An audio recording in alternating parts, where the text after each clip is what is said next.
Simple microscope के बाद आज हम लोग पढ़ेंगे कंपाउंड माइक्रोस्कोप। कंपाउंड माइक्रोस्कोप को हिंदी में संयुक्त सूक्ष्मदर्शी कहा जाता है। Compound microscope is basically the combination of lenses. आपने देखा सिंपल माइक्रोस्कोप में एक लेंस का यूज हुआ है, पर कंपाउंड माइक्रोस्कोप में हम more than one lens use करेंगे। एक से ज्यादा लेंस मतलब दो लेंसेज का यूज करेंगे कंपाउंड माइक्रोस्कोप में, इसलिए क्योंकि एक से ज्यादा लेंस यूज हो रहे हैं, इसलिए ये एक लेंसेज का कॉम्बिनेशन भी है। तो compound microscope is mainly the combination of to lenses. Okay, वैसे करते क्या है, तो सब जितने भी प्रकाशीय यंत्र हैं सबका काम यही है कि अगर वस्तुएं छोटी हैं, सूक्ष्मदर्शी में खासकर छोटी वस्तुओं के प्रतिबिंबों को हम बड़े आकार का बना लेते हैं, और न सिर्फ बड़े आकार का बनाते हैं बल्कि उन्हें अपनी आंख के नजदीक बना लेते हैं। नजदीक बनने से वो हमारी आंख पर बड़ा दर्शन कोण बनाते हैं, इसकी वजह से हमें वो बड़ा प्रतीत होना स्टार्ट हो जाता है। तो संयुक्त सूक्ष्मदर्शी में सबसे पहले हमने इसका परिचय लिखा, इंट्रोडक्शन किया। एक ऐसा प्रकाशिक यंत्र है जिसकी सहायता से समीप की अत्यंत सूक्ष्म वस्तुओं को स्पष्ट देखा जा सकता है। एक तो पास वाली वस्तुओं को देखेंगे, दूर की वस्तुओं को हम नहीं देखेंगे। अत्यंत सूक्ष्म वस्तुएं होंगी उनको देखेंगे। तो समीप की और अत्यंत सूक्ष्म वस्तुओं को देखा जा सकता है। जैसे इसका ज्यादा से ज्यादा यूज बायोलॉजी में होता है, उसमें बड़े छोटे छोटे सैंपल हम लेके आते हैं और कंपाउंड माइक्रोस्कोप में रख के हम उसको बड़े साइज में उसका इमेज बना के देखना चाहते हैं। तो ये कंपाउंड माइक्रोस्कोप का इंट्रोडक्शन आपका है। कंपाउंड माइक्रोस्कोप में क्योंकि एक से ज्यादा लेंसेज हम यूज करेंगे, ये जो फिगर आपके सामने बना है ये कंपाउंड माइक्रोस्कोप से एक समायोजन करके बनाया गया चित्र। इसमें दो उत्तल लेंसों का देखिए आप प्रयोग किया गया है। अब इसमें हम ये देखना चाहते हैं कि मैग्निफिकेशन बाय कंपाउंड माइक्रोस्कोप, संयुक्त सूक्ष्मदर्शी जो है हमारी कंपाउंड माइक्रोस्कोप, उससे कितना आवर्धन हो सकता है। आवर्धन, जैसे कि मैंने बोला कि हमारा मेन फोकस इस पे रहता है कि ऑप्टिकल इंस्ट्रूमेंट्स का मैग्निफिकेशन कितना कर रही है, वो 2 गुना इमेज कर रही है कि 3 गुना इमेज कर रही है कि 5 गुना कर रही है, ये हमारा मेन फोकस होगा, मेन स्टडी हमारी इसकी होगी। फिलहाल नॉर्मली अगर आप कंपाउंड माइक्रोस्कोप देखेंगे तो उसमें टेबल पर रखी हुई इतनी बड़ी डिवाइस होती है। कभी आपकी लैब में आपको मौका मिले तो बायोलॉजी की लैब में ज़्यादातर वो उसको रखा जाता है, और उसमें आप इस तरह से यहाँ पर आंख रख के हम देखते हैं, वस्तुओं को नीचे लगाते हैं उसमें, जो नॉर्मली माइक्रोस्कोप आपका होता है। इसकी जो बनावट होती है इसमें 2 नलियां लगी रहती हैं। मैं ऐसे ही नॉर्मली आपको बना के दिखा देता हूँ। इसमें 2 नलियां लगी रहती हैं, एक नली ये रहती है और एक नली थोड़ी बड़े आकार की नली होगी, वो इधर लगी रहती है। ठीक है, जो एक छोटी नली रहेगी और एक बड़ी नली रहती है। छोटी नली के एक सिरे पर एक उत्तल लेंस लगा रहेगा और बड़ी नली के दूसरे सिरे पर एक और उत्तल लेंस लगा रहता है। जो छोटा उत्तल लेंस लगा होता है इसको हम बोलते हैं अभिदृश्यक। छोटे वाले उत्तल लेंस को क्या बोलते हैं? अभिदृश्यक। अभिदृश्यक लेंस कहा जाता है इसको। अंग्रेजी में ऑब्जेक्टिव लेंस कहेंगे इसे। और ऑब्जेक्टिव लेंस क्यों? क्योंकि ये हमेशा उस वस्तु की तरफ रखा जाएगा जिस वस्तु को हमको देखना होगा। तो अगर जिस अत्यंत सूक्ष्म वस्तु को हमें देखना है तो हम ये लेंस उसकी तरफ रखेंगे। तो ऐसे इसीलिए क्योंकि ये वाला लेंस ऑब्जेक्ट की तरफ रहता है, इसलिए हमने इसका नाम ही रख दिया ऑब्जेक्टिव लेंस, और हिंदी में बोलने लगे अभिदृश्यक लेंस। इसके दूसरे सिरे पर जो ये बड़ी नली रहती है उसमें एक बड़ा लेंस लगा होता है जिसकी फोकस दूरी भी बड़ी होगी और उसका एपर्चर भी बड़ा होगा, द्वारक उसका, ये उसका एरिया जो होगा जिससे लाइट रिफ्रैक्ट होती है वो एरिया बड़ा होगा उसका। इस लेंस में क्या होगा, इसकी फोकस दूरी भी छोटी होगी और इसका एपर्चर भी छोटा होगा, द्वारक भी छोटा होगा। उधर वाला जो लेंस होगा उसकी फोकस दूरी भी बड़ी रहेगी और उसका एपर्चर भी बड़ा रहेगा। बड़े साइज का थोड़ा लेंस लगाएंगे और इधर हमारी आंख हुआ करेगी। तो क्योंकि वो वाला लेंस हमारे नेत्र की तरफ रहता है इसलिए हमने उसका नाम ही रख दिया अभिनेत्र लेंस। अभिनेत्र लेंस हमने उसका नाम रख दिया।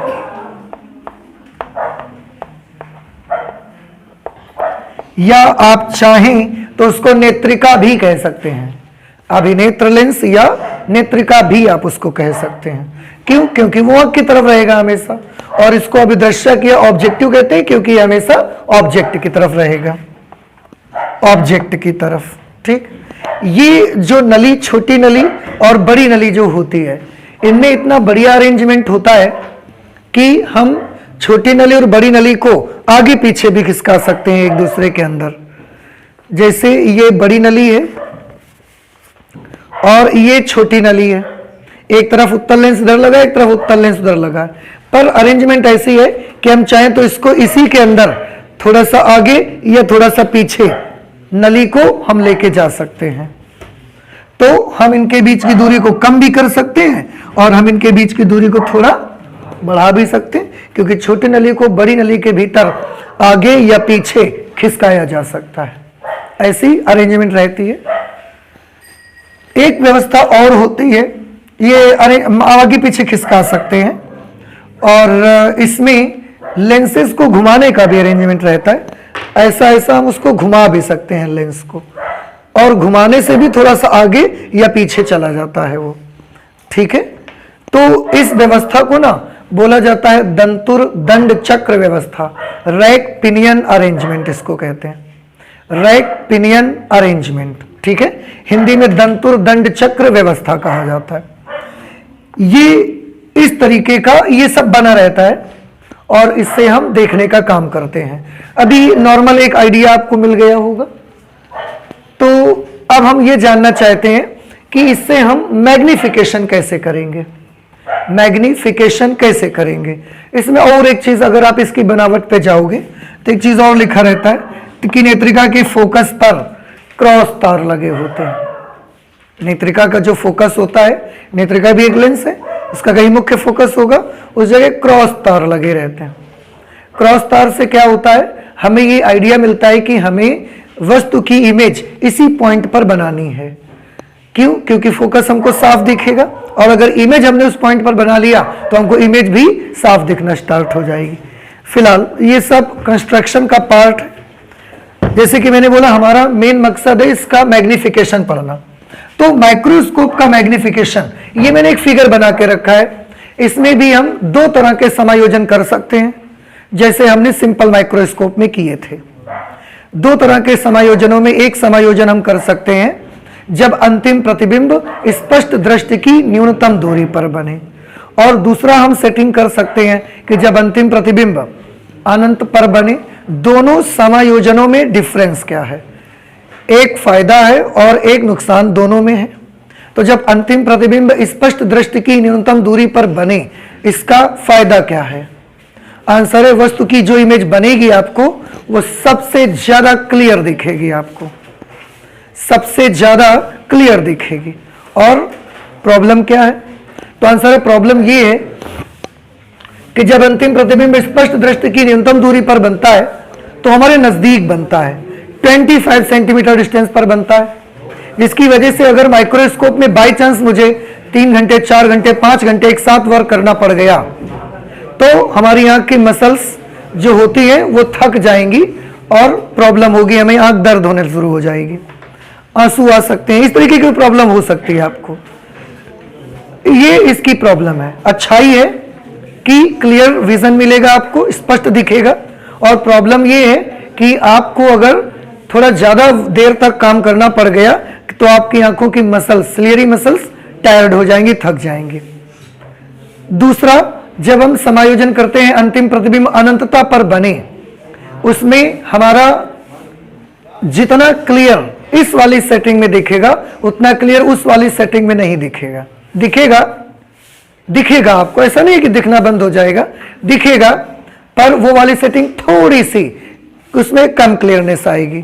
दूसरी चीज, लेकिन वो सेटिंग ऐसी होगी कि आप उसके साथ 4 घंटे 5 घंटे 6 घंटे भी काम करते रहें तो आपकी आंखें थकेंगे नहीं। तो अगर हमें ज्यादा देर तक वर्क करना है तो हम उसी समायोजन का यूज करते हैं। थोड़ी देर वर्क करना है, थोड़ी देर बाद काम खत्म, तो हम इस वाले सेटिंग का यूज किया करते हैं। तो यहां पर हमने जो समायोजन किया है उस समय किया है जब अंतिम प्रतिबिंब स्पष्ट दृष्टि की न्यूनतम दूरी पर बने तब के लिए किया गया है। अब थोड़ा ध्यान से आप देखिएगा, यहां पर 2 लेंस देखो लगाए गए हैं, आपके सामने भी दिखाई दे रहा है। एक लेंस ये लगा हुआ है और एक उत्तल लेंस ये उससे कुछ दूरी पर लगा है। दोनों की एक ही कॉमन प्रिंसिपल एक्सिस रहती है। मतलब ऐसा नहीं होगा कि इसकी मुख्य अक्ष और इसकी मुख्य अक्ष अलग अलग हो जाए, ये नहीं हो सकता। दोनों का प्रिंसिपल एक्सिस सेम होगा, दोनों सेम हाइट पर लगे रहेंगे, दोनों के सेंटर एक लाइन पर आएंगे बिल्कुल। तो ये इसकी कॉमन प्रिंसिपल एक्सिस मैंने बना दी। ये एक लेंस लगा हुआ है लेफ्ट साइड पे जो कि छोटी फोकस दूरी का और छोटे द्वारक का लेंस है। इस लेंस को हम बोलते हैं अभिदृश्यक लेंस, अंग्रेजी में इसको कहा जाता है ऑब्जेक्टिव लेंस। और इसको हमेशा किस तरफ रखते हैं? वस्तु की ओर रखते हैं। इसे हम वस्तु की ओर डायरेक्ट करते हैं। जिस तरफ ऑब्जेक्ट होगा, ऑब्जेक्ट इधर होगा तो हम इधर रखेंगे, ऑब्जेक्ट इधर होगा तो हम इधर रखेंगे। But this lens is always directed towards the object, हमेशा वस्तु की ओर दिष्ट करते हैं इसको, इसलिए ऑब्जेक्टिव लेंस है। और ये इसके कैरेक्टर हैं। दूसरा लेंस जो होगा, इधर हम आंख रख के देखा करेंगे, तो ये अभिनेत्र लेंस है, अंग्रेजी में इसे आई पीस कहते हैं। इसकी फोकस दूरी भी ज्यादा होगी और इसका एपर्चर भी बड़ा रहता है, ज्यादा एरिया इसका रहेगा। ठीक है, अभिदृश्यक लेंस और जो अभिनेत्र लेंस है, अभिनेत्र लेंस भी कहते हैं, नेत्रिका भी कह सकते हैं। देखो आप इसे नेत्रिका भी आप इसको बोल सकते हैं, नेत्रिका। ठीक है, ये जो दोनों लेंस हैं, दोनों लेंसेज में आप जानते हैं एक इधर इसका मुख्य फोकस होता है, एक इधर की तरफ मुख्य फोकस होता है। ये हम समायोजन उस समय का आपको दिखा रहे हैं जब स्पष्ट दृष्टि की न्यूनतम दूरी पर आखिरी वाला इमेज बनेगा। दोनों तरफ मुख्य फोकस इस लेंस के हो गए और इस लेंस के भी एक ये मुख्य फोकस है और एक ये मुख्य फोकस है। अब मुख्य फोकस को हम F से लिखते हैं, लेकिन जो ऑब्जेक्टिव है ये, तो इसको हमने O से रिप्रेजेंट किया है। और ये आई पीस है, इसलिए इसको हमने E से रिप्रेजेंट किया है। ऑब्जेक्टिव की जो फोकस होगी, मुख्य फोकस होगा, उसे हम FO से लिख दिया करेंगे, FO।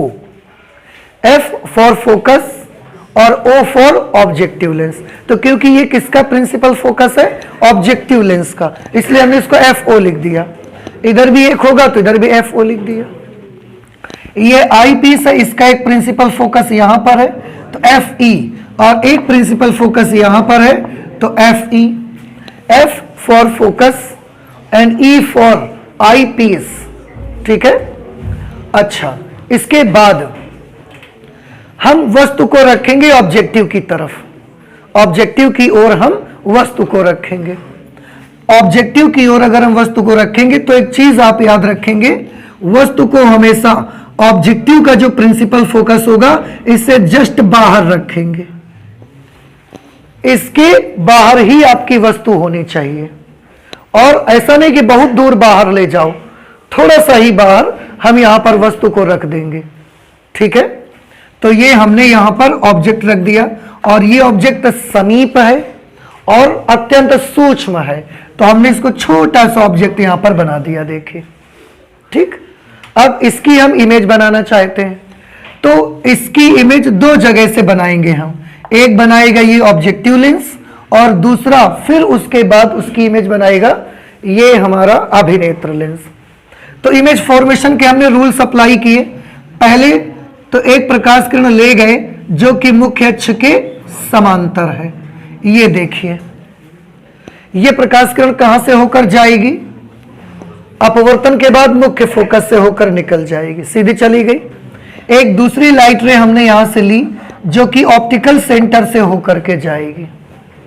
ऑप्टिकल सेंटर, प्रकाशिक केंद्र से होकर जाएगी और ये सीधी निकल जाएगी। वो तो विचलित नहीं होती, मुड़ती नहीं है कहीं, तो वो सीधी चली जाएगी।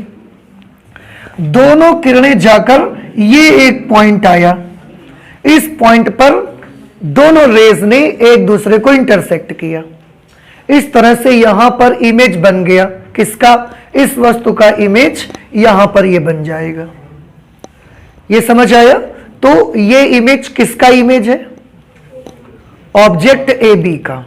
किसने बनाया है? अभिदृश्यक लेंस ने बनाया है। कैसी इमेज बनी है? आंसर है थोड़े बड़े आकार की है वस्तु से, उल्टा बनी हुई है, वास्तविक है और लेंस वस्तु के दूसरी तरफ बन रही है। ये इतने सारे इसके कैरेक्टर्स हैं इस इमेज में। फिर से ये वाली इमेज बनाई किसने है? आंसर है अभिदृश्यक लेंस ने बनाई है। उल्टा बनी हुई है, वास्तविक है, वस्तु के दूसरी तरफ है और वस्तु के आकार से थोड़ा आकार इसका बड़ा रहेगा। ये कौन बनाएगा? अभिदृश्यक लेंस इसको बनाएगा। लेकिन हम चाहते हैं कि हम इसको और बड़ा करके देखें। तो अगर किसी भी इमेज को या किसी भी ऑब्जेक्ट की इमेज और बड़ी बनानी है तो हमारे पास एक और बढ़िया अरेंजमेंट है कि हम लोग उसके लिए मैग्नीफाइंग ग्लास यूज कर सकते हैं। पिछली क्लास में आपने यही पढ़ा हुआ है, मैग्नीफाइंग ग्लास। मैग्नीफाइंग ग्लास का मतलब, जिससे आपने बोला था सरल सूक्ष्मदर्शी, सिंपल माइक्रोस्कोप का दूसरा नाम मैग्नीफाइंग ग्लास ही तो रखा गया है। तो अगर आप चाहते हैं कि इसको और बड़ा बनाया जाए तो आप कुछ मत करिए, इमेज को या किसी भी ऑब्जेक्ट की इमेज बड़ा बनाने के लिए हम किसका यूज करते हैं?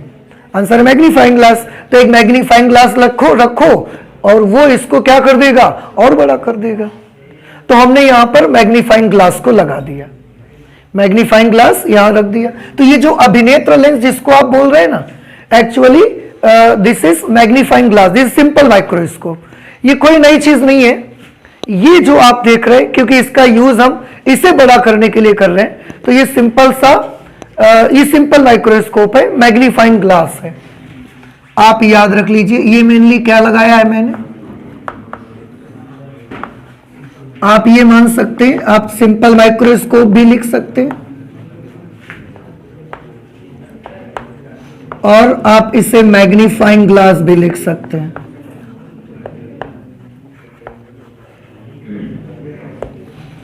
मैग्नीफाइंग ग्लास, ठीक है। तो ये कोई नई चीज नहीं है, पिछले क्लास में आपने इसको पढ़ा हुआ है। अब हाँ, बात ये ना समायोजित कैसे करना है, सेट कैसे करना है उसको, ताकि हमें इमेज स्पष्ट दृष्टि की न्यूनतम दूरी पर दिखे। उसके लिए करना ये है आपको कि हमारा जो, अब देखो ये जो लेंस लगाएंगे ना, उसके लिए बेटा ये जो इमेज है जो कि ऑब्जेक्टिव ने बनाई हुई है, उसके लिए ये वाली इमेज ऑब्जेक्ट का काम करेगी, वस्तु का काम करेगी। ये कैसे काम करेगी? वस्तु का काम करेगी। तो हम क्या करेंगे, इस लेंस को थोड़ा सा पीछे या थोड़ा सा आगे ले जाएंगे, ऐसे उसमें अरेंजमेंट है। तो हम उसको थोड़ा सा पीछे या थोड़ा आगे लाएंगे और ऐसा उसको खिसकाएंगे इस तरह से कि ये जो इमेज बनाई है ऑब्जेक्टिव ने, क्योंकि ये आई पीस के लिए वस्तु का काम करेगी, तो ये वस्तु आई पीस के प्रिंसिपल फोकस के अंदर आ जाए। हम इतना उसको खिसकाएंगे, जैसे ये लेंस है हमारा उत्तल लेंस, तो हम इसको आगे या पीछे ऐसा खिसकाएंगे कि ये जो वस्तु है जो कि अभिदर्शक लेंस में इमेज बनाई हुई है और अभिनेत्र के लिए वस्तु है, ये वस्तु इस अभिनेत्र लेंस के प्रिंसिपल फोकस के अंदर आ जाए। समझ आया आपको? और अंदर न सिर्फ आ जाए बल्कि इसका स्पष्ट प्रतिबिंब हमें दिखना शुरू हो जाए। और ये स्पष्ट प्रतिबिंब हम देखेंगे कहां से? यहां पर आइस को रख के देखेंगे हम। तो ये वाली जो इमेज है वो इसके लिए काहे का काम कर रही है? ऑब्जेक्ट का। अब ये इसकी इमेज ये बनाएगा। इमेज बनाने के रूल्स क्या है? फिर से वही दो रूल्स यूज करो। एक प्रकाश किरण को हमने मुख्य अक्ष के समांतर भेज दिया, ये प्रकाश किरण जो मुख्य अक्ष के समांतर गई, ये मुख्य फोकस से होकर चली गई। एक प्रकाश किरण को हमने ऐसा भेजा कि वो प्रकाशिक केंद्र से गई और वो बिना विचलित हुए सीधी निकल गई, कहीं मुड़ी नहीं वो, ठीक है। अब ये दोनों किरणें बेटा जब ऐसे जा रही थी तो हमने देखा कि ये दोनों किरणें ऐसे फैल रही थी, मतलब आगे तो ये जाके एक दूसरे को कहीं पर भी काटेंगी नहीं। अगर आगे वो कहीं जाकर काटेंगी नहीं तो हमने यहां पर अपनी आईज लगाई और ये जो दो किरणें हमारी आंख पर प्रवेश कर रही हैं इनको हमने बैक ट्रैक किया, इनके साथ पीछे पीछे चले। जब हमने बैक ट्रैक किया तो इसको भी पीछे बढ़ाया, हमने इसको भी पीछे बढ़ाया और हमने देखा कि दोनों किरणें एक दूसरे को इस जगह पर काटती हुई प्रतीत होती हैं। एक्चुअली वो दोनों लाइट रेज एक दूसरे को काटती नहीं है, बल्कि वो काटती हुई प्रतीत होती हैं। अगर काटती हुई प्रतीत होती है इसका मतलब है अभिनेत्र लेंस ने इसका प्रतिबिंब यहां पर बना दिया है। और क्योंकि ये हमको क्लियर दिख रहा है, इसलिए यह भी कंफर्म है कि यहां से यहां तक का डिस्टेंस कितना होगा, यहां से यहां तक का डिस्टेंस होगा कैपिटल डी। अब देखो यहां पर दो प्रतिबिंब बने हैं, एक ऑब्जेक्टिव ने बनाया है और एक आई पीस ने बनाया हुआ है। वस्तु तो एक ही है, वस्तु तो सिर्फ ये ए बी है। एक इमेज ऑब्जेक्टिव ने बनाया है यहां पर और एक इमेज आई पीस ने इसकी बनाई है यहां पर। तो ये अंतिम प्रतिबिंब है, ये हमारी फाइनल इमेज है। इमेज तो दो हैं पर ये फाइनल इमेज है या ये फाइनल इमेज है, तो आंसर है A double dash B double dash, ये फाइनल इमेज है। कुछ बात समझ आ रही है आपको? अच्छा, अगर ये फाइनल इमेज है तो हमने इसको कितनी दूरी पर बना लिया, डी डिस्टेंस पर बना लिया। तो इसका समायोजन बड़ा इंपॉर्टेंट है, आपको कैसे सेट करना है इसको। बड़ी नली को ऐसा आगे पीछे खिसकाना है कि इसका जो प्रिंसिपल फोकस हो, भाई वो तो जैसे लेंस है और लेंस का प्रिंसिपल फोकस अगर 15 सेंटीमीटर पर है तो जब आप लेंस को पीछे खिसकाओगे तो ये पॉइंट यहां थोड़ी रह जाएगा, ये पॉइंट भी उसके साथ चला जाएगा, क्योंकि इसको इससे हमेशा कितनी दूर रहना है, 15 सेंटीमीटर। अगर इधर खिसकाओगे तो ये पॉइंट भी इसके साथ साथ ऐसा खिसकेगा, क्योंकि इसको इसके साथ हमेशा कितनी दूर रहना है, 15 सेंटीमीटर। तो हम लेंस को खिसकाएंगे, हम इसको खिसका नहीं सकते। हम लेंस को आगे पीछे खिसका के ये जो ऑब्जेक्ट आई पीस के लिए है इसे हम लेंस को ऐसा खिसकाएंगे कि इस लेंस का मुख्य फोकस के अंदर ये वस्तु बन जाए, ठीक है, और हमें साफ दिखने लगे, ऐसा सेट कर देंगे उसको। इसका मतलब इसका अंतिम प्रतिबिंब कहां पर बन गया, स्पष्ट दृष्टि की न्यूनतम दूरी पर बन गया। ये इसका रे डायग्राम हो गया, किरण आरेख। अब हमें यह देखना है कि जो हमारा ये कंपाउंड माइक्रोस्कोप है इससे आवर्धन कैसे निकाला जाएगा, मैग्निफिकेशन कैसे कैलकुलेट करेंगे हम। तो हम इससे मैग्निफिकेशन कैलकुलेट करेंगे। मैग्निफिकेशन के लिए आपको याद होगा आवर्धन के लिए सिंपल सा फॉर्मूला है, height of image upon height of object. याद आया कुछ आपको? तो यहां पर अंतिम प्रतिबिंब कौन सा है, A double dash B double dash, और यहां पर शुरू में जिसका इमेज हमने बनाया वो कौन है, तो ए बी का इमेज हमने बनाया हुआ है। तो अगर आपको मैग्निफिकेशन चाहिए कंपाउंड माइक्रोस्कोप का तो जो अंतिम प्रतिबिंब बना है वो लीजिए और जो सबसे पहले वस्तु थी वो ले लीजिए, तो आपको पता लग जाएगा कि कंपाउंड माइक्रोस्कोप ने ए बी वस्तु का कितना गुना प्रतिबिंब बना दिया है। तो हमने ये फॉर्मूला यूज किया, A double dash B double dash is the height of final image upon A B is the height of object. तो height of image upon height of object. आप सोचोगे ए डैश बी डैश लो, तो अगर हम A double dash B double dash की जगह ए dash B dash लेंगे तो मैग्निफिकेशन केवल इसका आएगा, और हमें किससे मैग्निफिकेशन चाहिए, पूरे कंपाउंड माइक्रोस्कोप का मैग्निफिकेशन हमको चाहिए, पूरे कंपाउंड माइक्रोस्कोप के द्वारा मैग्निफिकेशन चाहिए। तो पूरे कंपाउंड माइक्रोस्कोप के द्वारा निकालने के लिए सबसे आखिरी वाली इमेज ले लो और शुरुआत का ऑब्जेक्ट ले लो, ये हमने ले लिया। अब A double dash B double dash upon A B, इसमें हमने ए डैश बी डैश से भाग दिया और ए डैश बी डैश से गुणा करवा दिया। देख रहे हैं आप, देखो A double dash B double dash ये है, ए बी ये है, ए डैश बी डैश से डिवाइड कर दिया और ए डैश बी डैश से मल्टीप्लाई कर दिया। अब अगर आप इसको देखेंगे और इसको देखिए, ध्यान से देखना, A double dash B double dash upon A dash B dash, A double dash B double dash image की हाइट है और ए डैश बी डैश इसके लिए वस्तु है। तो A double dash B double dash क्या है? नेत्रिका के लिए प्रतिबिंब, और A डैश B डैश क्या है? नेत्रिका के लिए वस्तु। तो नेत्रिका के लिए प्रतिबिंब की ऊंचाई बटे नेत्रिका के लिए वस्तु की ऊंचाई, तो ये तो नेत्रिका के लिए आवर्धन आ गया ना, और नेत्रिका का आवर्धन है तो इसको कैसे लिखेंगे? Magnification by eyepiece. समझ आया? ऐसे ही A dash B dash upon A B. A dash B dash क्या है? ऑब्जेक्टिव के लिए इमेज है, ये इमेज की हाइट है, किसके लिए? ऑब्जेक्टिव के लिए। और ए बी क्या है? ऑब्जेक्टिव के लिए वस्तु की ऊंचाई। तो अभिदृश्यक के लिए प्रतिबिंब की ऊंचाई बटे वस्तु की ऊंचाई। अब प्रतिबिंब की ऊंचाई बटे वस्तु की ऊंचाई तो क्या होती है? आवर्धन। लेकिन ये है किसके लिए?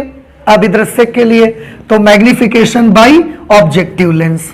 ये संयुक्त सूक्ष्मदर्शी के द्वारा टोटल मैग्निफिकेशन इस तरीके से निकाला जाता है। कुछ बात समझ में आई? तो अगर कंपाउंड माइक्रोस्कोप में दो लेंसेज का यूज किया है हमने, एक मैग्नीफाई करता है MO, एक मैग्नीफाई करता है ME, तो दोनों का टोटल कितना मैग्निफिकेशन आएगा? MO प्लस ME आएगा या MO इंटू ME आएगा? MO इंटू ME आएगा, प्लस नहीं होगा। जैसे फिर से देखिए ध्यान से कि अगर ऑब्जेक्टिव करता है मैग्नीफाई 2, आई पीस का मैग्निफिकेशन है 4, ऑब्जेक्टिव का मैग्निफिकेशन कितना है? 2, आई पीस का मैग्निफिकेशन है 4, तो टोटल कितना मैग्निफिकेशन होगा? हमको 2 प्लस 4 6 करना चाहिए या 2 इंटू 4 8 करना चाहिए? 2 इंटू 4 8 करना चाहिए। So if magnification done by objective is 2 and magnification done by eyepiece is 4, then the total magnification done by compound microscope will be 8 not 6। 6 नहीं होगा, 8 होगा इसका मैग्निफिकेशन। हमने उसको हिंदी में भी लिख के दिखाया आपको कि संयुक्त सूक्ष्मदर्शी द्वारा अगर कभी भी आवर्धन आपको चाहिए, कभी भी आवर्धन आपको चाहिए, तो आप नेत्रिका के द्वारा आवर्धन ले लो, अभिदृश्यक के द्वारा जितना आवर्धन हुआ वो ले लो, और दोनों को आपस में क्या करवा दो? मल्टीप्लाई करवा दो। क्या अब ये चीज आपको समझ में आ गई है? तो ये इसका एक बेसिक फॉर्मूला बना। अभी इस समायोजन के लिए क्या फॉर्मूला होगा वो नहीं बना है, ये एक बेसिक फॉर्मूला कि हम इसी को यूज करेंगे, चाहे वो सेटिंग फॉर डिस्टिंक्ट विजन हो या वो सेटिंग फॉर इंफिनिटी पर हो, फॉर रिलैक्स्ड आइज हो, दोनों के लिए बेसिक फॉर्मूला यही यूज करेंगे हम लोग। आई होप कि ये चीज आपको समझ में आ गई है, और इसका समायोजन कैसे करेंगे ये भी समझ में आ गया है। तो अब हम लोग इसके द्वारा जब अंतिम प्रतिबिंब स्पष्ट दृष्टि की न्यूनतम दूरी पर बने उस समय आवर्धन निकालेंगे।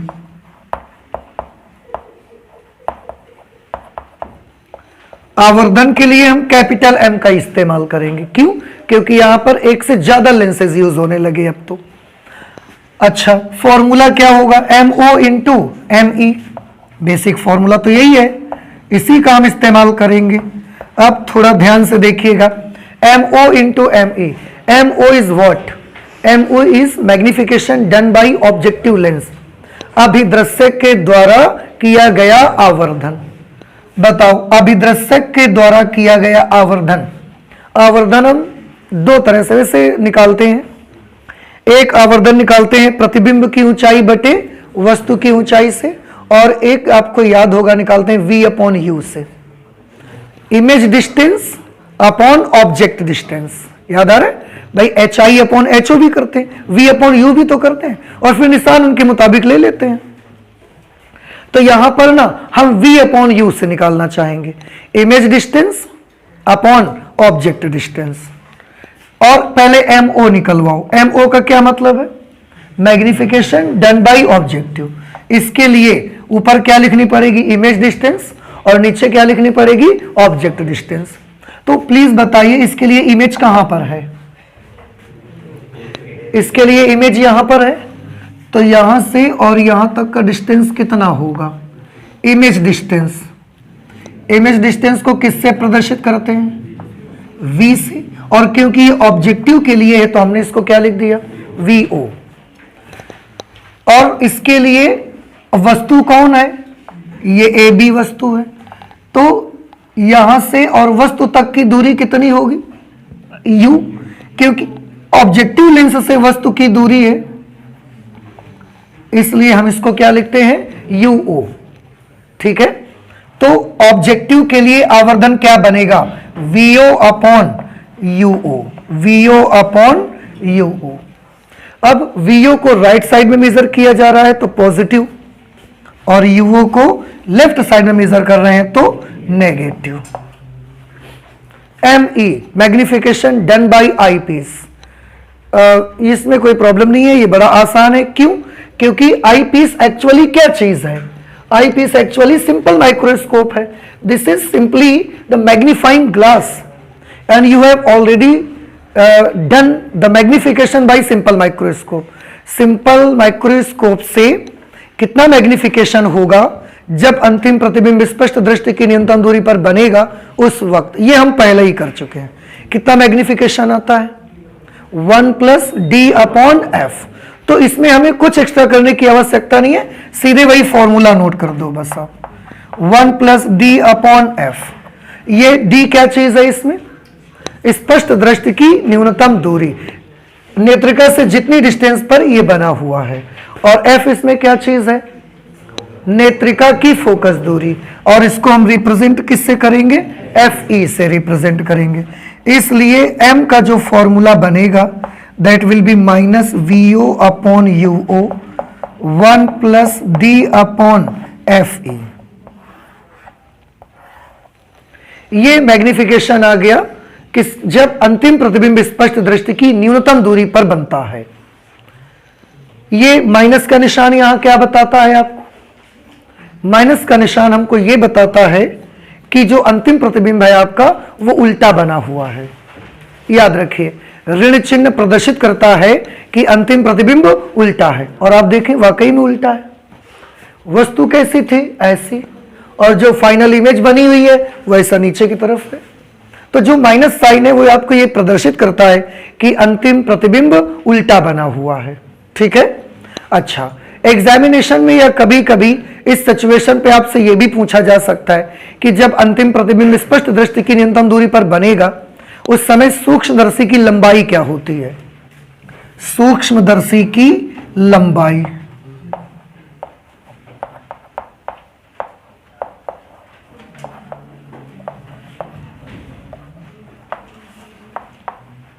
अब आप सोच रहे होंगे कि सूक्ष्मदर्शी की लंबाई वो तो जितनी होगी उतनी होगी, ऐसा नहीं है। सूक्ष्मदर्शी की लंबाई जो होती ना बदलती रहती है। कैसे बदलती रहती है, तो सूक्ष्मदर्शी की लंबाई आखिरकार कहते ही किसको है, इधर क्या लगा है, अभिदृश्यक, इधर कौन लगा है, अभिनेत्र लेंस, दोनों के बीच का जो डिस्टेंस होता है यही होती है सूक्ष्मदर्शी की लंबाई।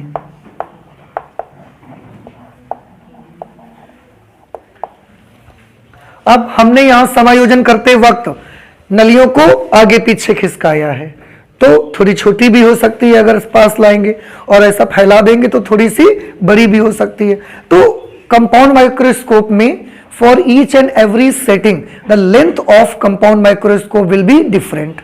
अलग अलग समायोजनों के लिए संयुक्त सूक्ष्मदर्शी की जो लंबाई होगी वो अलग अलग होती है।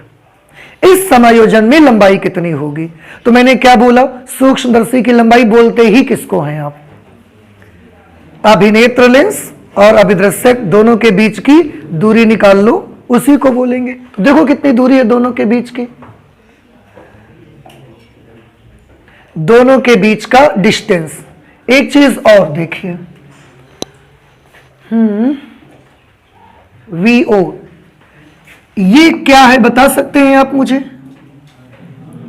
अभिदृश्यक के लिए तो प्रतिबिंब है, पर नेत्रिका के लिए क्या है, नेत्रिका के लिए वस्तु है ये।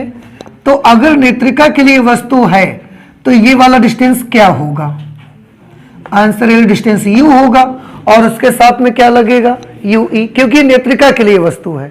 अब देख के बताओ चित्र कि सूक्ष्मदर्शी की लंबाई कितनी होगी, distance between the two lenses, ये यहां से यहां तक का डिस्टेंस कितना है VO, और ये डिस्टेंस कितना है UE, VO प्लस UE। उस वक्त इतनी लंबी होगी सूक्ष्मदर्शी, ठीक है। और ये कौन सा समायोजन है? जब अंतिम प्रतिबिंब स्पष्ट दृष्टि की न्यूनतम दूरी पर बनता है। ये मैग्निफिकेशन, ये भी मैग्निफिकेशन है, तो ये बेसिक फॉर्मूला है इसका, चाहे जो समायोजन है यही लगा के सॉल्व करेंगे हम। ये सिर्फ और सिर्फ किस पे लगेगा? जब अंतिम प्रतिबिंब स्पष्ट दृष्टि की न्यूनतम दूरी पर बनेगा, और उस वक्त कंपाउंड माइक्रोस्कोप इतनी लंबी होगी। ठीक है, तो आप प्लीज इसे नोट कर लीजिए। इसके बाद हम दूसरा समायोजन करते हैं, जब अंतिम प्रतिबिंब अनंतता पर बनता है, वो वाला समायोजन करेंगे। ठीक है, और उसके लिए हम इसी में थोड़ा सा चेंज कर देंगे और ज्यादा कोई बदलाव नहीं करेंगे। नोट करिए जल्दी से। ये सेकंड सेटिंग होगी, जब अंतिम प्रतिबिंब अनंतता पर बने। अंतिम प्रतिबिंब जब अनंतता पर बनेगा तो उस वाली सेटिंग को हम सेटिंग फॉर रिलैक्स्ड आईज बोलते हैं, क्योंकि उस समय हमारी आंखों पर जब किरणें आती हैं ना, वो समांतर आती हैं, और समांतर किरणें ये बहुत दूर से आ रही होती हैं, और बहुत दूर से जब आती हैं किरणें तो हमें उसको देखने के लिए अपनी आईज को रिलैक्स्ड रखना पड़ता है, और आंखों को रिलैक्स्ड रखते हैं तो वो जल्दी थकती नहीं है, दबाना नहीं पड़ता मसल्स को हमें, तो वो थकती नहीं है, इसलिए हम उसको बोलते हैं रिलैक्स्ड आईज। उस समय हमारी आंखें रिलैक्स्ड होती हैं बिल्कुल। कैसे करते हैं ये वाला समायोजन? अब थोड़ा ध्यान से सुनिएगा मेरी बात को कि ये वाला समायोजन हम कैसे करेंगे। ऑब्जेक्टिव का तो जो भी फिगर है ना, ऑब्जेक्टिव की साइड वाला, वो तो वही रहेगा, उसमें कोई परिवर्तन नहीं होगा। ये ऑब्जेक्टिव के लिए ऑब्जेक्ट है और इसने यहां पर इमेज बनाई है। ऑब्जेक्टिव के द्वारा बनी हुई इमेज वास्तविक है, उल्टा है, वस्तु से आकार में थोड़ी सी बड़ी है, और वस्तु के दूसरी तरफ बनी हुई है A डैश B डैश। उसका तो सेम स्पेसिफिकेशन है, उसका स्पेसिफिकेशन बदला नहीं है। इसको हम थोड़ा सा समायोजित करना है। कैसे करना है थोड़ा गौर से देखिएगा। पहले वाले समायोजन में हमने अभिनेत्र लेंस को थोड़ा सा आगे पीछे खिसकाया था, उसको थोड़ा सा आगे पीछे खिसका के कैसा समायोजन किया था हमने? तो आंसर है कि उसको थोड़ा सा आगे पीछे खिसकाया था, और हमने समायोजन बहुआ ऐसे किया था कि अभिनेत्र लेंस का जो मुख्य फोकस हो, ये जो इमेज बनी हुई है, ये इमेज इसके मुख्य फोकस के अंदर आ जाए, अंदर आ जाए।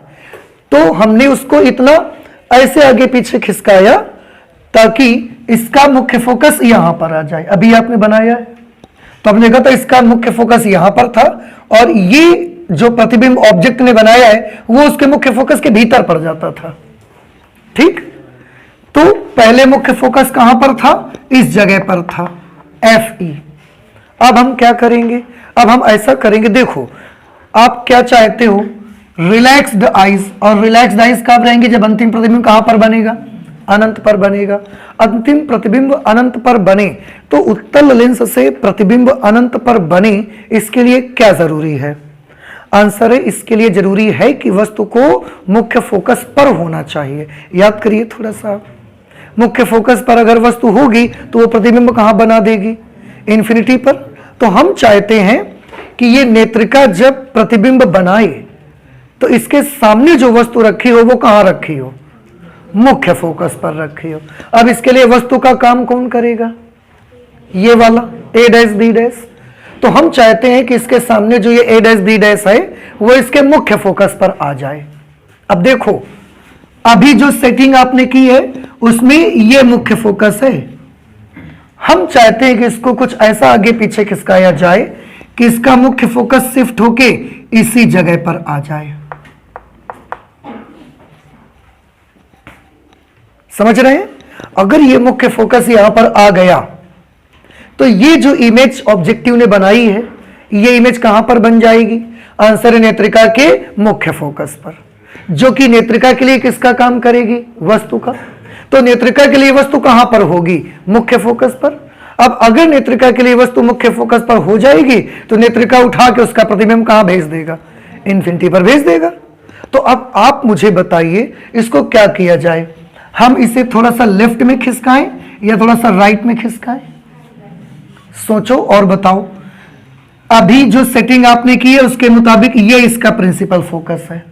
हम चाहते हैं कि ये प्रिंसिपल फोकस यहां पर आ जाए, तो हमको थोड़ा इधर खिसका के लाना चाहिए या इधर खिसका के लाना चाहिए? इधर की तरफ नहीं।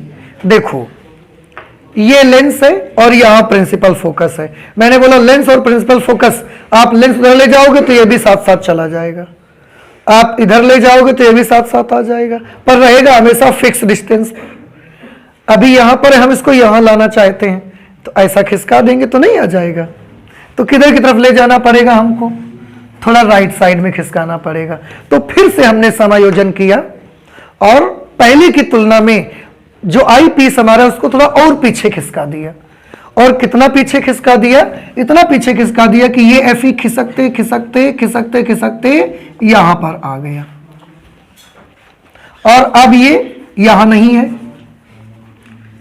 क्योंकि ये तो खिसकते खिसकते यहां चला गया है इस जगह पर। अब अगर आई पीस का ये प्रिंसिपल फोकस यहां पर है तो आई पीस के लिए जो ये वस्तु है वो अब इसके कहां पर रखी हुई है, इसके मुख्य फोकस पर है।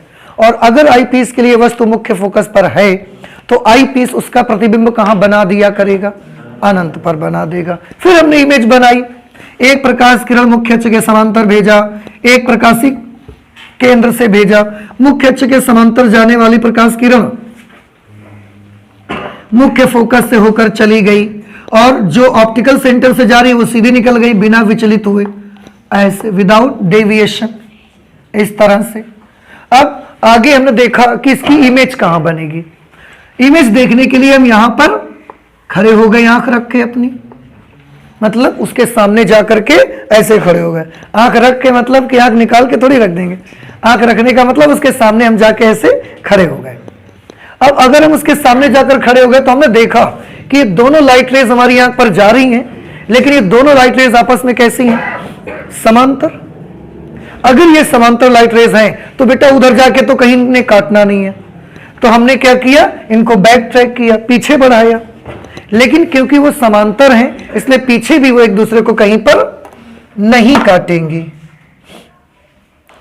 तो हमने इसको पीछे बढ़ा दिया ऐसा। इसको भी हम थोड़ा सा पीछे बढ़ा सकते हैं, थोड़ा ऐसे ले आओ, पैरेलल दिख जाए, आप समझ जाइएगा अपना। ये हमने पीछे बढ़ा दिया है इसको, लेकिन क्योंकि ये पैरेलल लाइट रेज हैं इसलिए ये एक दूसरे को कहीं पर नहीं मिलेंगी और ये जो इमेज बनाएंगी वो अब इमेज कहां पर बनेगा, इन्फिनिटी पर इमेज बन जाएगा। ये बात आपको समझ में आ गई। तो इन्फिनिटी पर भी इमेज बनेगा, बड़े आकार का बनेगा, लेकिन इसकी इतना ज्यादा क्लियर नहीं होगा, उतना मैग्निफिकेशन इसमें नहीं मिलेगा आपको जितना स्पष्ट दृष्टि की न्यूनतम दूरी पर मिलता है। पर यह हमारे लिए फायदेमंद इसलिए है कि अगर हमें ज्यादा देर तक वर्क करना पड़ेगा तो फिर यही सेटिंग हम लोग करते हैं, नहीं तो आंखों में प्रॉब्लम आएगा फिर आपको। अब बताइए ये वाला समायोजन समझ आया कि नहीं आ गया? आ गया। तो स्पष्ट दृष्टि की न्यूनतम दूरी पर अगर इमेज बनानी है तो समायोजन में क्या याद रखना है, नेत्रिका को इतना आगे पीछे खिसकाना है कि अभिदृश्यक के द्वारा बनने वाला जो प्रतिबिंब है वो नेत्रिका के मुख्य फोकस और नेत्रिका के बीच में आ जाए। और जब अंतिम प्रतिबिंब इस अनंत पर बने उसका समायोजन जब करेंगे तो किस तरह से करेंगे, ऐसा आगे पीछे खिसकाएंगे कि अभिदर्शक ने जो भी इमेज बनाया है वो इमेज कहां पर बनने लग जाए। आंसर है वो इमेज नेत्रिका के मुख्य फोकस पर बनने लग जाए, इतना हम उसको आगे पीछे शिफ्ट कर देंगे। बस जैसे ये करोगे तो ये मैग्नीफाइंग ग्लास पैरेलल रेज बना देगा और इन्फिनिटी पर इमेज बना देगा उसकी। ठीक है, इस वक्त मैग्निफिकेशन कितना होगा, अब आप थोड़ा ध्यान से देखिएगा। अभिदर्शक ने प्रतिबिंब बनाया है, कहां पर बनाया है अभिदर्शक ने प्रतिबिंब, यहां पर। तो यहां से यहां तक का जो डिस्टेंस है, ये जो डिस्टेंस है ये क्या है, आंसर ये है अभिदर्शक के द्वारा बनने वाला प्रतिबिंब। तो अभिदर्शक से जो प्रतिबिंब बना है उसकी डिस्टेंस को हम किससे लिखेंगे, VO। प्रतिबिंब की दूरी को V से लिखते हैं, पर ये ऑब्जेक्टिव ने बनाया है इसलिए VO लिखेंगे। क्या कोई मुझे बता सकता है ये कितना होगा, बताओ। FE के बराबर होगा, बिल्कुल सही। कैसे, अरे आपको ध्यान नहीं आया, इस पॉइंट पर इमेज है लेकिन एक्चुअली ये पॉइंट क्या है, आंसर है ये पॉइंट है नेत्रिका का मुख्य फोकस। और नेत्रिका के ऑप्टिकल सेंटर से उसके मुख्य फोकस तक की जो दूरी होगी उसे क्या बोलेंगे, मुख्य फोकस दूरी। और ये मुख्य फोकस दूरी क्योंकि नेत्रिका की है इसलिए हम इसको कैसे लिखेंगे, FE से लिखेंगे। अब बताओ ये चीज समझ आई ना आई आपको, आ गया समझ में? तो अब हम मैग्निफिकेशन निकाल लेते हैं।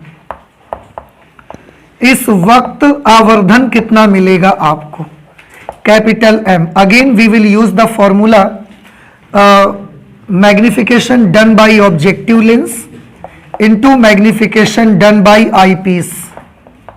M is equal to, please tell me, magnification done by objective lens, अभिदर्शक लेंस के द्वारा किया गया आवर्धन, आवर्धन इसके द्वारा। तो आवर्धन के लिए प्रतिबिंब की ऊंचाई बटे वस्तु की ऊंचाई ले सकते हैं।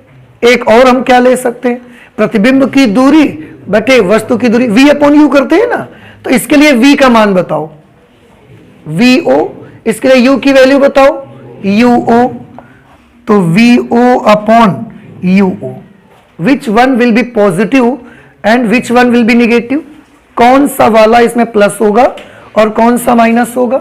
तो VO कैसा होगा, पॉजिटिव, UO कैसा होगा, negative. And this is the magnification done by eyepiece, नेत्रिका के द्वारा आवर्धन। एक्चुअली नेत्रिका कोई नई चीज नहीं है, that is only the simple microscope और मैग्नीफाइंग ग्लास। इसके द्वारा जब अंतिम प्रतिबिंब अनंत पर बनता है तो मैग्निफिकेशन कितना होता है ये आपको बताने की आवश्यकता नहीं है, ये लास्ट क्लास में हम कर चुके हैं। तो आपको याद है कि जब मैग्नीफाइंग ग्लास के द्वारा प्रतिबिंब अनंत पर बनेगा उस वक्त कितना मैग्निफिकेशन मिलता है हमको, आंसर है D अपॉन FE। ठीक है, तो D अपॉन F, और यहां पर ये F किसका है, इसका, नेत्रिका का। तो हम F की जगह पर क्या यूज कर लेंगे, FE यूज कर लेंगे। ये मैग्निफिकेशन आ गया कंपाउंड माइक्रोस्कोप। कब, जब अंतिम प्रतिबिंब अनंत पर बने, रिलैक्स्ड आइज के लिए जब समायोजन आप करेंगे तब। अब ये मुझे बताओ, दोनों को कंपेयर करिए। अंतिम प्रतिबिंब स्पष्ट दृष्टि की न्यूनतम दूरी पर बना तो भी मैग्निफिकेशन कैलकुलेट किया आपने, अनंत पर बना तो भी कैलकुलेट किया। कौन सा मैग्निफिकेशन ज्यादा है, ये वाला ज्यादा है या स्पष्ट दृष्टि की न्यूनतम दूरी वाला ज्यादा है? वो ज्यादा था। क्यों, क्योंकि इसमें तो सिर्फ D अपॉन FE है, उसमें 1 प्लस D अपॉन FE था, एक और प्लस था उस पर, तो वो ज्यादा मैग्निफिकेशन था। तो मैग्निफिकेशन ज्यादा उस वाले में होगा, पर उस वाले में प्रॉब्लम ये है कि अगर ज्यादा देर तक लॉन्ग टाइम के लिए वर्क करना पड़ेगा तो हमको प्रॉब्लम होगा। तो हम ये वाला मैग्निफिकेशन करते हैं अगर हमको लॉन्ग टाइम के लिए वर्क करना होता है माइक्रोस्कोप पे। तो और अगर थोड़ी देर के लिए काम करना है तो वही वाला आप मैग्निफिकेशन वही वाला सेटिंग यूज कर सकते हैं। इस स्थिति में सूक्ष्मदर्शी की लंबाई क्या होगी, देख के बताओ जल्दी से फिगर में। इस स्थिति में सूक्ष्मदर्शी की लंबाई, यहां से यहां तक का डिस्टेंस बताना है ना, तो ये कितना हुआ बुआ, VO, और बेटा ये कितना है, FE। तो ये लंबाई आ गई VO प्लस FE। बस अगर आप सारा कुछ ये सही से करते ना, कुछ रखने की आवश्यकता नहीं पड़ेगी आपको, सब कुछ यहां सामने निकलता चला आएगा। तो ये हमने कर लिया magnification by compound microscope, setting for relaxed eyes. ठीक है, ये फॉर्मूला आएगा। इसमें आप जानते हो हम हमेशा कोशिश करते हैं कि मैग्निफिकेशन कैसा होना चाहिए, लेस या मोर, कम मैग्निफिकेशन होना चाहिए या ज्यादा मैग्निफिकेशन होना चाहिए। कम चाहते हैं मैग्निफिकेशन आप कि ज्यादा चाहते हैं? देखो मैग्निफिकेशन जितना ज्यादा होगा ना, इमेज उतनी बड़ी आपको दिखाई देगी, और जितना कम होगा इमेज छोटी दिखाई देगी। तो आप क्या चाहते हो, मैग्निफिकेशन कम कि ज्यादा? आंसर है हम मैग्निफिकेशन हमेशा ज्यादा चाहते हैं। याद रखिए, कोई भी ऑप्टिकल इंस्ट्रूमेंट, हमने दो प्रकार के मैग्निफिकेशन बताए आपको। एक बताया हमने रिजॉल्विंग पावर, दो तरीके की, रिजॉल्विंग पावर और एक मैग्नीफाइंग पावर। तो दोनों ही पावर हमें कैसी चाहिए, ज्यादा। जैसे आप ही को हम बोलें कि आपको आपके शरीर में पावर कम चाहिए कि ज्यादा चाहिए, कोई नहीं कहेगा नहीं हमें तो बिल्कुल कम पावर चाहिए, कोई बोलेगा ऐसा? सब बोलेंगे हमें इतनी पावर चाहिए कि हम पूरा ट्रक पलटा दें, ऐसी पावर लेते मानते हो आप। तो पावर या मैग्नीफाइंग पावर हम कैसी चाहते हैं, हमेशा ज्यादा चाहते हैं। तो यहां पर हम कंपाउंड माइक्रोस्कोप की पावर को इंक्रीज कैसे कर सकते हैं, कैसे हम उसको बढ़ा सकते हैं, उसके लिए हम आप एक छोटा सा अप्रोक्सीमेशन बताते हैं। आप थोड़ा ध्यान से देखिएगा, ये केवल एक अप्रोक्सीमेशन है, सन्निकट वैल्यू मैं आपको दिखाऊंगा। ये कोई एक्चुअल फॉर्मूला नहीं होगा।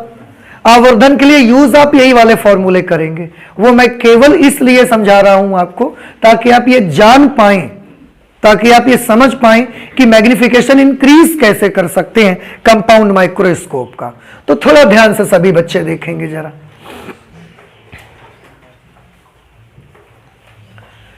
आप थोड़ा ध्यान से देखिएगा,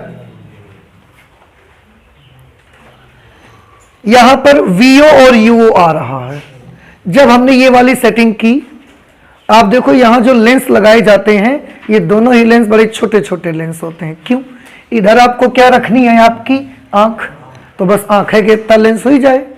इतना भारी का करियो, कितना बड़ा, बस इतना बड़ा सा लेंस, ताकि हमारी आंख उसमें आ जाए। और इतना भारी लेंस लगे तो पूरा बैठ के देखिए होगा, लेंस में तो बैठ के देखना नहीं है आपको। आपको क्या करना है, आई पीस को बस इतना बड़ा रखना है ताकि हमारी आंख जो हो वो उसमें अच्छे से उसमें समा जाए ऐसे, तो हम उसे देख सकेंगे बस। और उससे भी छोटा ये लेंस रहता है, उससे भी छोटा। अब समझ सकते हो आप कितने छोटे छोटे लेंसेज लगेंगे। अब ये लेंस बड़े छोटे छोटे होते हैं, तो इनकी फोकस दूरियां वगैरह भी ना बड़ी छोटी छोटी रहती हैं यार। ये जो डिस्टेंस बहु आप देख रहे हो ना, ये इतना बड़ा देख रहे हो, ये बहुत छोटा डिस्टेंस रहता है। इतना छोटा डिस्टेंस रहता है कि हम अगर चाहें तो यहां से यहां तक जो ये VO आया है, देखो FE की तुलना में VO कैसा है, बहुत बड़ा है। तो हम अगर चाहें तो VO को ही हम पूरी दूर सूक्ष्म रस्सी की क्या ले सकते हैं, लंबाई, क्योंकि VO से बेटा थोड़ा सा ही तो बढ़ता है ये। मैंने क्या बोला, हम अप्रोक्सीमेशन कर रहे हैं, सन्निकट वैल्यू ले रहे हैं, नजदीकी की वैल्यू ले रहे हैं हम। तो हम VO के स्थान पर ना चाहे तो सूक्ष्म रस्सी की टोटल क्या ले सकते हैं, लंबाई। क्योंकि बउआ देखो ये डिस्टेंस है VO और थोड़ा सा ही तो बचता है, तो हम चाहें तो ये VO है एक्चुअली, लेकिन अगर हम चाहें तो VO को हम पूरी लंबाई भी ले सकते हैं। तो VO को हम क्या लिख सकते हैं, VO को हम लिख देंगे M is equal to, VO को हमने लिख दिया L मीन्स सूक्ष्मदर्शी की लंबाई। कुछ समझ में आया भाई? वही सिंपल से, जैसे ये मान लो 100 सेंटीमीटर है और ये 1 सेंटीमीटर है, तो पूरा कितना बना 101, पर 101 की जगह हम 100 ले सकते हैं ना, वही कर दिया मैंने कि हमने, या 100 की जगह हम 101 ले सकते हैं। तो VO की जगह हमने पूरी लेंथ ही ले ली उसकी। अप्रोक्सीमेशन पहले ही बताया, मैं कर रहा हूं। UO क्या चीज है, UO वस्तु की दूरी है, और हमने सबसे शुरू में आपको बताया वस्तु आप कहां रखोगे। आंसर है जो हमारा अभिदृश्यक का मुख्य फोकस होगा इसके जस्ट बाहर, इससे बहुत दूर नहीं ले जाएंगे। अगर ये मुख्य फोकस है तो यही रख दो आप, अगर मुख्य फोकस यहां हो जाए तो उसके बाहर थोड़ा रख दो, रखना बाहर ही है, रहेगी वस्तु हमेशा कहां, मुख्य फोकस के बाहर, लेकिन मुख्य फोकस के जस्ट बाहर रहेगी, इतना लंबा दूर नहीं ले जाएंगे उसको।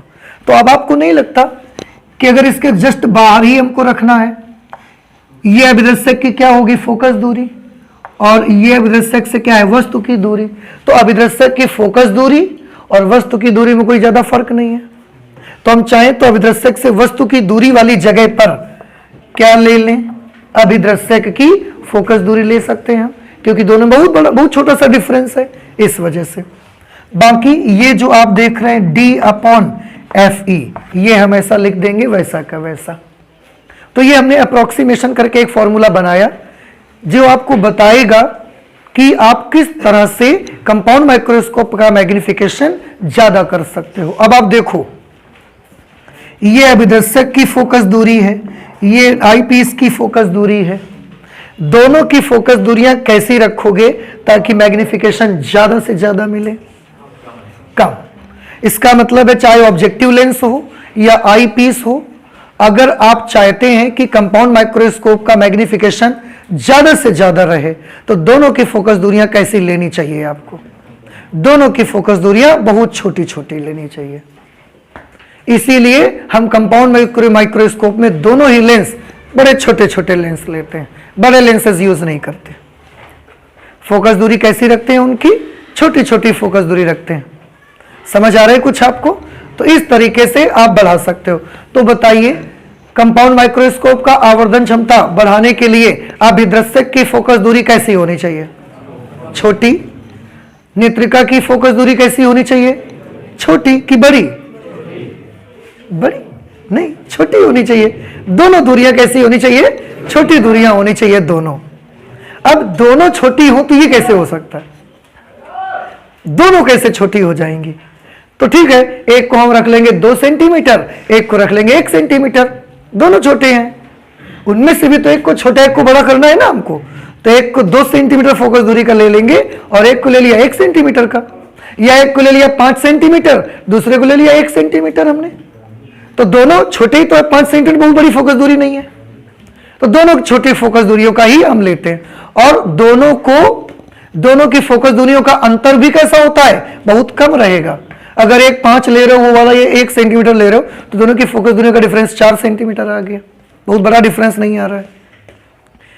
तो इस तरह से आप अपने कंपाउंड माइक्रोस्कोप का मैग्निफिकेशन इंक्रीज कर सकते हो, बढ़ा सकते हो। कुछ बात हमारी समझ रहे हैं आप? कैसे बढ़ाओगे बताइए? एग्जामिनर आपसे पूछेंगे कि बताइए आप कंपाउंड माइक्रोस्कोप का मैग्नीफाइंग पावर कैसे इंक्रीज कर सकते हो? उसके लिए अभिदृश्यक और नेत्रिका की फोकस दूरियां कैसी होनी चाहिए? छोटी छोटी होनी चाहिए। उनके बीच का डिफरेंस भी कैसा होना चाहिए? छोटा डिफरेंस होना चाहिए। बहुत बड़ा डिफरेंस 100 सेंटीमीटर डिफरेंस नहीं चाहिए हमको। समझ आ रहा है? ये हमारा तरीका होगा। तो फॉर्मूला ये यूज नहीं करना है, न्यूमेरिकल पर्पस के लिए फॉर्मूला नहीं है ये। It is just only for understanding कि किस तरीके से आप उसका मैग्नीफाइंग पावर इंक्रीज कर सकते हो। बाकी यूज तो यही वाले फॉर्मूले करने हैं हमको। ठीक है? So this is all about the compound microscope, जिसे आप हिंदी में संयुक्त सूक्ष्मदर्शी बोलते हैं। At the next class we will study about the telescope, दूरदर्शी। ठीक है?